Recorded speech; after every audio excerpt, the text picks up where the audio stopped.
Bonjour, my name is Leon Bonaparte. Prior to the French Revolution, our government was extremely oppressive and didn't care about anyone other than themselves. I was born on August 15, 1769 in Ajaccio, France. My father became a local political leader and enrolled my brother in college, who then taught me a little bit as well. From an early age, I knew I was treated differently because I was a girl, and I decided to do something about it. I began teaching myself about militias and military tactics so I would know how to defend myself. When the revolution began in 1789, I knew it was my chance. I joined women in the March on Versailles and felt extremely liberated in doing so. I chopped off the head of a guard and we screamed, "Viva la Revolution!" After we successfully brought Louis XVI and Marie Antoinette to Paris, the bourgeois men decided to take the revolution into their own control. I had gained quite a reputation with the women of the revolution, so I soon became a leader amongst them. The men, however, had no respect for the women and our place in the revolution, so we stormed into their meeting hall and took it over for ourselves by killing them and threatening others.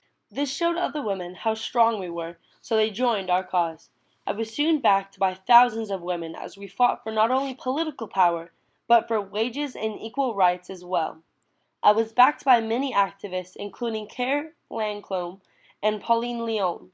As we ransacked shops, seized grains, and kidnapped officials, the men still wouldn't let us have equality, so we killed those governing officials and took France for ourselves in 1799. The coup d'etat was talked about all over Europe, and I basked in the glory of being the leader of such great women. To ensure the men couldn't do anything about it, I reserved all the political power for myself and my trusted officials. I then granted education opportunities to girls and instituted reforms in education and banking to help balance post-revolutionary France. Of course, women were made equal on all platforms, and we changed the household dynamic across France. Women were finally feeling empowered, and a lot of them became the new head of the household, as many men were now scared of what we could do. I maintained and built our army and fought in many wars across Europe. In an effort to keep Britain weak, the other European nations and I decided to cut off trade with them. However, Russia and their stupid male leader turned their backs on us and traded with Britain. My army invaded the Russians, we suffered through the harsh winter and weather, and the number of French soldiers rapidly declined. Nicola, a female Russian revolutionary, welcomed my people and I into her quarters.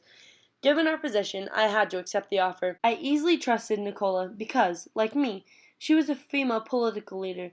I was too naive and thought I could trust most women. Unfortunately, I was wrong.